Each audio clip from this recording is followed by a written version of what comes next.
नोंथांमोननि थाखाय गोजोनथाव खौरां क'क्राझार नोगोरनि district institute of education and training एबा डाइटनि साखाथियाव थानाय Gurudev Kalicharan institute of training and मैनेजमेंटआ आसाम सरकारनि SCBT जों गनायथि मोननाय माखासे ITI कोर्स नोंथांमोननो लानानै फैदों।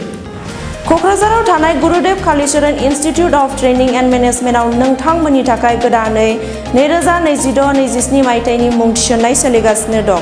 बेफोर मुं थिसननायनि आयदाफोरा जादों SCBT course electrician, computer operator and programming assistant, SCBT course draughtsman आरो रेडियोलॉजी टेक्निशियन।